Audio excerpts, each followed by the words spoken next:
नमस्कार, आप देख रहे हैं दैनिक साथी। लोकसभा चुनाव का बिगुल बजने वाला है। शनिवार को दोपहर 3 बजे चुनाव तारीखों का ऐलान कर दिया जाएगा। ऐसे में हमारी खास सीरीज लोकसभा चुनाव पर परिचर्चा में आज हम बात करेंगे अलवर लोकसभा की। अलवर लोकसभा सीट ज्यादा बाहुल्य मानी जाती है।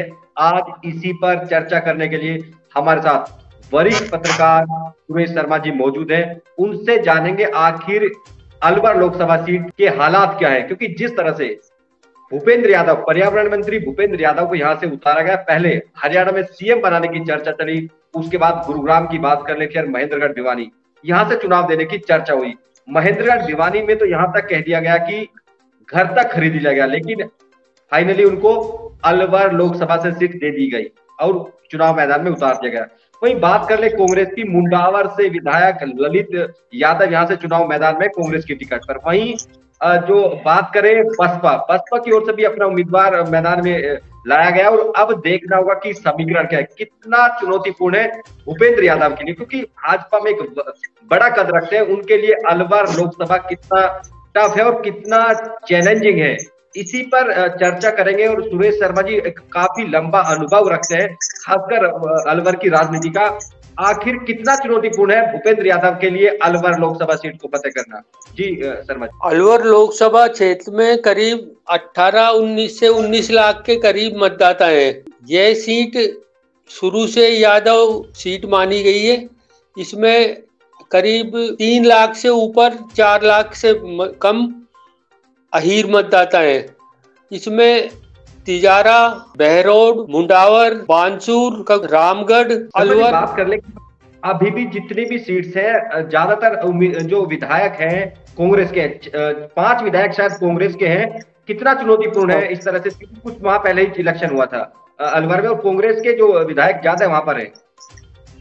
इस समय अलवर में 6 विधायक कांग्रेस के और 5 विधायक बीजेपी के। अलवर जिले में 11 विधानसभा सीटें, जिनमें से 8 अलवर लोकसभा के अधीन आती है, 3 बटी हुई है। एक जयपुर ग्रामीण में चली जाती है, एक दौसा में मिल जाती है और भरतपुर में भी मिलती है। अब किस तरह से देखते हैं कि मोदी लहर की तो बात की जाती है, भूपेंद्र यादव के लिए आज तक पंच का चुनाव उन्होंने नहीं लड़ा, अब सीधे लोकसभा में उतार दिया गया। क्या रहा कितनी आसान है और क्या कितनी टफ है, लोग जानना चाहते हैं। देखो, मोदी की जो लहर है इस समय, उसका पूरे अलवर भी उससे अछूता नहीं है। जहां तक अलवर शहर का सवाल है, यहाँ पर अलवर से कांग्रेस के भारी भरकम नेता युवराज जितेंद्र सिंह, जो केंद्र में मंत्री भी रहे, वे 2 बार यहाँ हार चुके हैं इसी मोदी लहर में, 14 और 19 में। तीसरी बार उन्होंने चुनाव लड़ने की हिम्मत नहीं की है और दोनों बार, एक बार 3.25 लाख से, एक बार 3.25 लाख से भी अधिक वोटों से आ रहे हैं।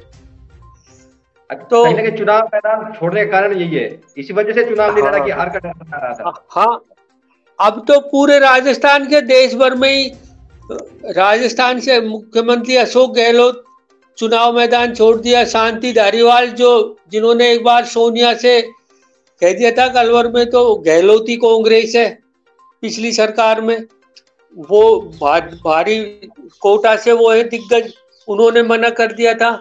अलवर में भंवर जितेंद्र सिंह ने भी कर दिया, एमपी में भी सबको कर चुके हैं। लगभग देश में भर में ये स्थिति चल रही है, अलवर भी इससे अछूता नहीं।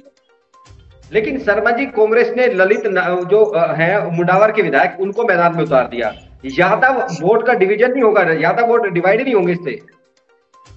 ललित यादव मुंडावर में एक्टिव रहा था पिछले बार, मनीष चौधरी के बीजेपी से विधायक था उसके कार्यकाल में।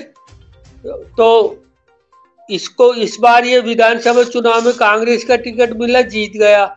लेकिन अहीर जाति बहुत जागरूक है राजनीतिक तौर पर। उनको पता है ये भूपेंद्र सिंह यादव का क्या कद है और ललित यादव का क्या कद है। पहली बार विधायक बनाए ललित यादव, ज्यादा से ज्यादा वे 20-25% अहीर वोट ले पाएंगे इसमें, जैसा कि मेरा आकलन है। और मैक्सिमम कांग्रेस का उम्मीदवार जो मुस्लिम मतदाता है वो भी वोट उनको मिलेंगे, ऊपर से ज्यादा वोट में डिवीजन, कहीं ना कहीं फायदा तो मिलेगा ना। भूपेंद्र यादव के लिए चुनौती रहेगा ये, कहीं ना कहीं उनके लिए चैलेंजिंग भी है। तीसरा, बसपा ने अफजल हुसैन को यहाँ से कैंडिडेट घोषित किया है, जिनके पिता हरियाणा और राजस्थान दोनों से मंत्री रह चुके थे। उनकी बहन राजस्थान सरकार में मंत्री रह चुकी जाहिदा, और उनके भाई वगैरह वहाँ कामा में प्रधान वगैरह है।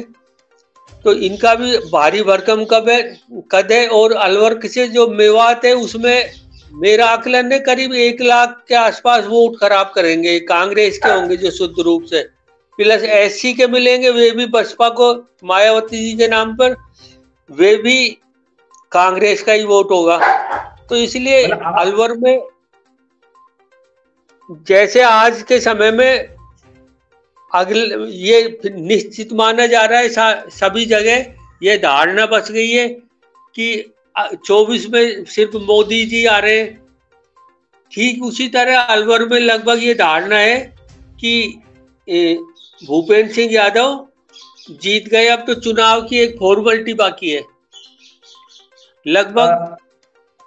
सुरेश जी, आप कह रहे हैं कि कहीं ना कहीं चुनाव वो जीत गए, लेकिन जिस व्यक्ति ने आज तक पंच का भी चुनाव ना लड़ा हो और उसको लोकसभा में उतार दिया जाए तो कहीं ना कहीं चैलेंजिंग तो रहेगा ना, क्योंकि मुस्लिम मतदाताओं का एक बड़ा आंकड़ा, उधर से कांग्रेस का जो वर्तमान एमएलए है भारी भरकम वोट से जीत कर आया है, तो कहीं ना कहीं उसका इतना आसान तो राह नहीं कही जा सकती, जैसा कि कह रहे हैं कि आप वो जीत ही जाएंगे।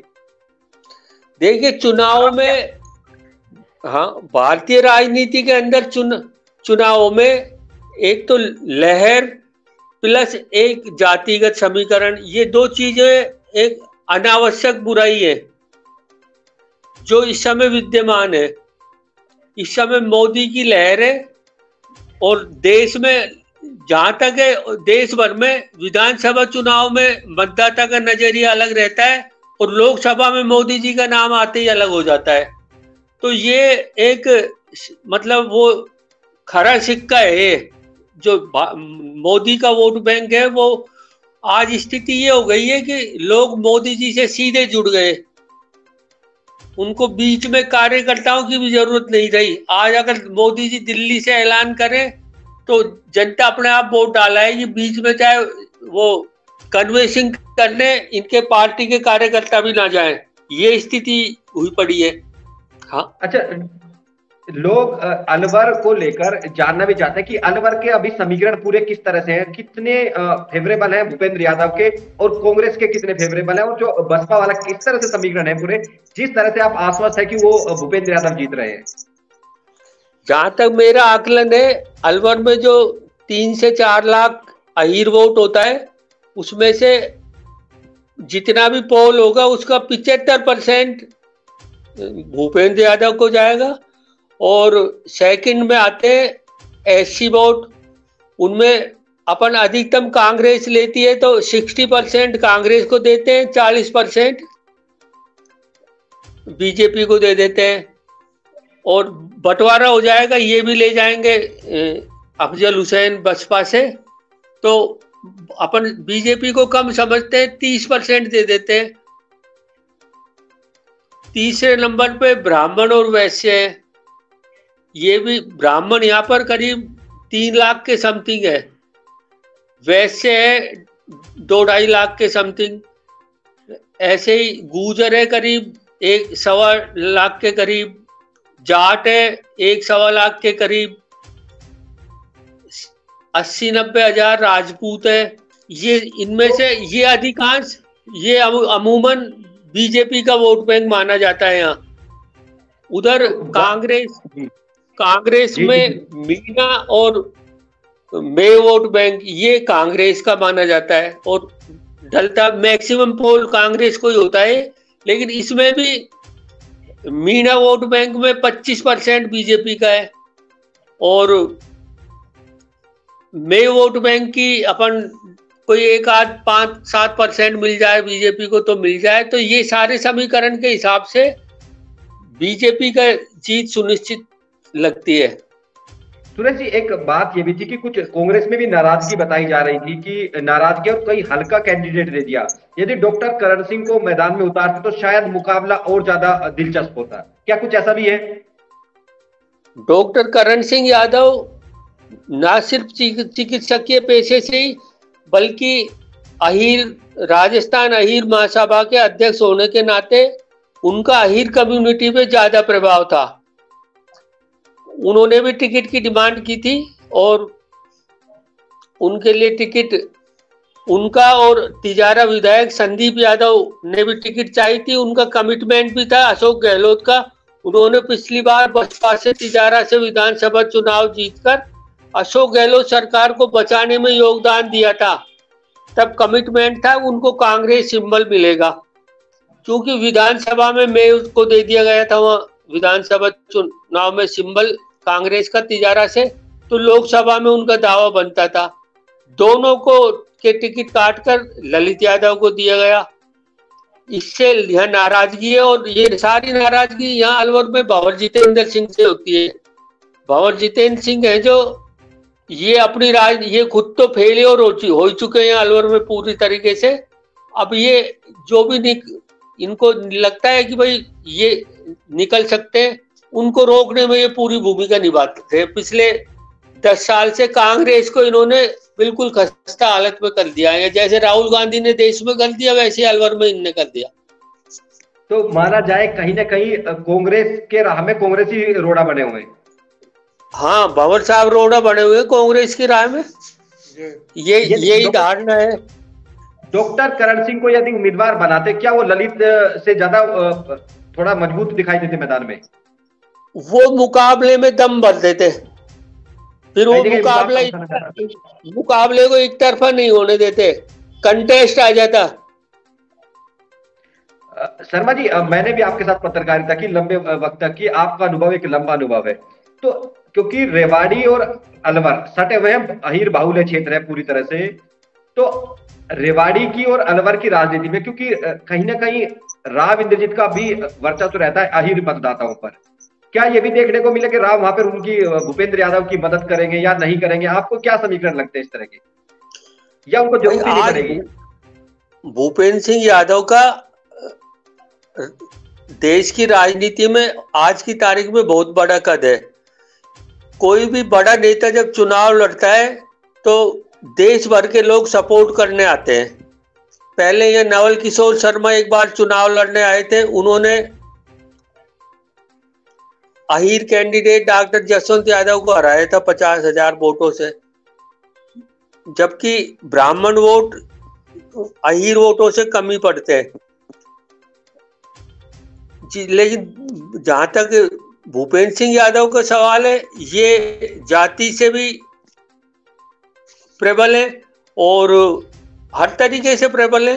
राजनीतिक कद भी बहुत बड़ा है इनका, कैबिनेट मंत्री है मोदी गवर्नमेंट के।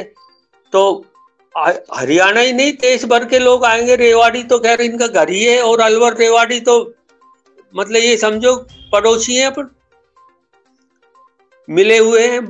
अहीरवाल जो क्षेत्र कहलाता है वो रेवाड़ी और ये अलवर जिले को मिला के ये वो पूरा अलवर की भी उसमें 3-4 विधानसभा क्षेत्र हैं, और तुम्हारा रेवाड़ी भी आता है। अब बात कर ले, क्योंकि आप, मैंने कई बार पिछले चुनाव में भी देखा कि आप जिस तरह से एक आकलन निकालते हो कहीं ना कहीं सटीक भी होता है। तो आज की वर्तमान परिस्थिति में, अभी चुनाव की घोषणा बाकी, तमाम चुनाव में उतार चढ़ाव देखने को मिलेंगे जब तक चुनाव होंगे। आज के परिदृश्य में बात कर ले, आज की स्थिति में आकलन कर ले, भूपेंद्र यादव कितनी वोट से जीत रहे हैं, आज की स्थिति की बात कर ले, आज के आकलन की बात कर ले। अगर मैं अपना आकलन लगाऊं तो मेरे हिसाब से 3 लाख से प्लस का अंतर रहेगा। 5 का भी हो सकता है, कोई बड़ी बात नहीं है आज जो सिचुएशन है। और ये सिचुएशन बढ़ेगी, मतलब जैसे जैसे चुनाव नजदीक आएगा, ये आज 3 लाख है, कल मतलब लास्ट डेट तक ये 5 लाख क्रॉस करेगी, जहां तक मेरा अनुमान है। सुरेश जी, आपने हरियाणा में भी पत्रकारिता की, राजस्थान में पत्रकारिता की, तो हरियाणा और राजस्थान के क्या अभी आकलन लग रहा है? कितनी सीट भाजपा ले पा रही? जिस तरह 400 पार का नारा दिया गया, क्या वो फलीभूत होता हुआ दिखाई दे रहा है कि हरियाणा, या क्योंकि नॉर्थ इंडिया पे काफी कुछ निर्भर करेगा कितनी सीट उनको मिल पाती है? देखो, जैसे राजस्थान में हम उम्मीद कर रहे हैं कि 25 की हैट्रिक लगेगी, 25 की 25 सीट की। 2 बार राजस्थान मोदी जी को 25 सीट दे चुका, 25 में से 25 तीसरी बार भी देगा। ऐसा ही जैसा टीवी न्यूज से और अखबारों से पता चल रहा है, एमपी में भी ऐसा ही हो रहा है। एमपी में पिछली बार 1 सीट रह गई थी, 29 में से 28 ही जीत पाई थी बीजेपी, एक कमलनाथ की रह गई थी छिंदवाड़ा। इस बार वो भी साफ है, वहां भी 100% है। हरियाणा मैं समझता हूँ जिस तरीके से इन्होंने जेजेपी से पिंड छुड़ा लिया है भाजपा ने समय रहते, तो अब तय है कि 10 की 10 सीट रिपीट है। दोबारा फिर 10 की 10 सीट मिल रही है। हाँ, और सुरेश ओबीसी मिला है बहुत अच्छा। जी, आज की आप परिचर्चा में जुड़े इसके लिए बहुत बहुत आपका आभार। ऐसी ही किसी अन्य परिचर्चा में एक बार फिर से रूबरू होंगे, तब तक के लिए नमस्कार। नमस्ते।